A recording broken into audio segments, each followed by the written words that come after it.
उत्तर प्रदेश के प्रयागराज में चल रहे महाकुंभ में भारी संख्या में श्रद्धालु पहुंच रहे हैं, जिसकी वजह से प्रयागराज आने वाली फ्लाइट्स के किराए में भारी बढ़ोतरी दर्ज की गई है। ट्रेवल पोर्टल इक्सिको के एनालिसिस के मुताबिक धार्मिक आयोजन शुरू होने के बाद से प्रयागराज जाने वाली फ्लाइट्स की टिकटों की कीमतों में कई गुना बढ़ोतरी हुई है।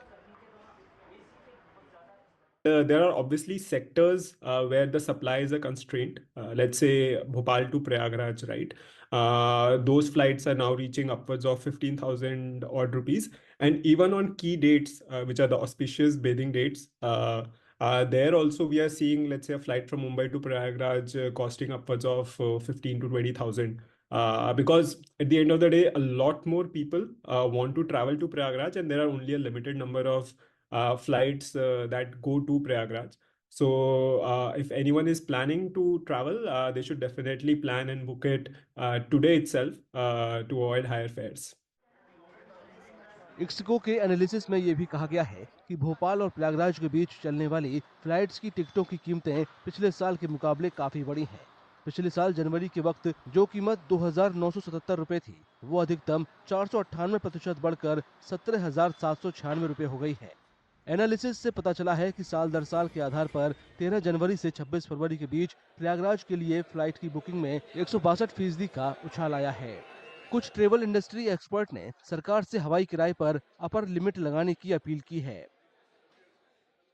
There has to be some sort of upper, limit on the airfares, because if you can fix the fares of taxi from airport to the hotel and hotel to the airport, there is no reason why you cannot fix the rates for Prayagraj or any other, for example, if the direct operating cost of a flight to Prayagraj is 4,000 rupees per seat, you give them 8 to 10,000 rupees to 15,000 rupees, but there has to be an upper limit. Ixigo के analysis में यह भी बताया गया है कि 13 जनवरी से 26 फरवरी के बीच प्रयागराज के पास के शहरों जैसे लखनऊ और वाराणसी के लिए भी फ्लाइट बुकिंग में 42 से 127% की बढ़ोतरी हुई है।